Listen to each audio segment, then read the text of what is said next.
بتعمل انترفيو وكل حاجة ماشية تمام، بيتكلموا عن دورك وعن الشركة وكل حاجة سلسة لغاية ما يجي السؤال الصعب: What are your salary expectations؟ مش عايزك تقلق، هقول لك ازاي تجاوب وكمان تضمن انك تاخد افضل عرض. نصيحة رقم 1: قول رينج مش رقم ثابت. صدقني اكبر غلطة ممكن تعملها انك تقول رقم ثابت، كده يا هتكون اقل من البادجت بتاعتهم او هتحط لنفسك سقف ثابت. والحل انك دايما تقدم رينج يخليك في مساحة تفاوض. فممكن تقول لهم الجملة الجميلة دي: I am looking for a salary in the range of 2,500 to 3,000 depending on the full compensation package. النصيحة الثانية: طب لو العرض أقل من المتوقع، ما تقفلش من الموضوع بسرعة. خد نفس عميق واظهر لهم إنك مقدر العرض، بس وضح لهم أنت ليه تستحق إيه أكتر وبطريقة احترافية. فممكن تقول لهم الجملة الجميلة دي: Considering my experience and the salary standard, I believe a salary adjustment would be fair. النصيحة رقم 3: طب لو مفيش أي مساحة للزيادة، فكر في المزايا التانية. يعني لو قالوا لك إن ده أعلى رقم يقدروا يدوه، ده مش معناه إن مفيش مساحة للتفاوض، لأنك ممكن تتناقش في حاجات تانية زي البونص السنوي، أيام الأجازة، مرونة العمل. فممكن مثلا تقول لهم: Would it be possible to discuss performance-based bonuses and other benefits؟ في مليون مدرسة وتكنيك عن التفاوض، ناس تقول لك خليك حازم وناس تانية تقول لك خليك مرن جدا، بس في الحقيقة كلهم في الآخر بيحطوك جوه الخريطة، علشان اللعبة دايما ما بين 4 مواقف: Cooperate يعني تتعاون، Insist يعني تتمسك برأيك، Evade يعني تتجنب أو تهرب، وأخيرا Comply يعني توافق بدون نقاش. انت عارف الذكاء الحقيقي انك تعرف انت فين جوه الصورة دي قبل حتى ما التفاوض يبدأ. وكمان لازم تبني قرارك على حاجتين: الشخص اللي قدامك مهم بالنسبة لك قد ايه، النتيجة اللي عايز توصل لها تستحق فعلا ولا.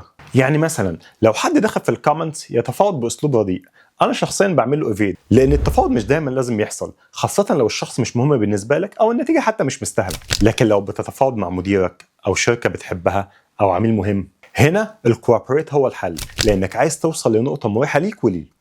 وده بالظبط فن التفاوض الحقيقي، مش انك تكسب، انما تكسب بشكل يخلي الطرف الثاني كمان مرتاح. ولو سألتني عن اهم مهارة لازم تكتسبها في الشغل، هقول لك بدون نقاش: التفاوض. لان ببساطة اللي ما يعرفش يتكلم، يطلب، يرفض ويقنع هيتظلم ويتسحب منه فرص، وناس اقل منه هتتقدم عليه. انا عايز اقول لك ان انا قرأت كل الكتب الكبيرة جدا في التفاوض، زي Laws of Human Nature، وكمان Never Split the Difference، وده افضلهم بالمناسبة، وكمان Crucial Conversation، ويعتبر من اهم الكتب اللي بيدرسوها في الجامعات، واخيرا كتاب اقنع لفليب هيسكث. بس بصراحة اللي فعلا بيغير مستواك انك تطبق المهارة دي جوه مواقف حقيقية، في انترفيو، في اجتماع، في تفاوض على المرتب، في ايميل رسمي، في برزنتيشن مهم. علشان كده عملت لك برنامج تدريبي متكامل مبني على مسار تدريجي وعملي.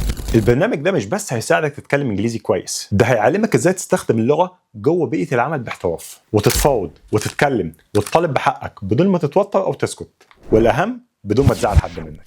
البرنامج ده بيجمع كل المهارات اللي احنا اتكلمنا عنها، وخلينا اكلمك عن البرنامج التدريبي اكتر. اولا الكتاب الاساسي اللي بيغطي الموضوعات الرئيسيه، مقسم ل7 فصول رئيسيه و200 موضوع فرعي واكتر من 4000 جمله شائعه في البيزنس انجلش، من اول الانترفيو لحد ما تتكلم في اجتماع او تتفاوض على مرتب او حتى تقدم عرض قدام شركه اجنبيه. وكمان هيجي لك 7 كتب هدايا مجانيه، واللي من ضمنهم كتاب خطه ال90 يوم، واللي هتلاقي فيه خطه واضحه لمذاكره المسار التدريبي بالكامل. كتاب الانجليزيه للسفر، واللي بيتدرس ككورس فعلي في الخليج ويعتبر من اغلى الكورسات طلبا.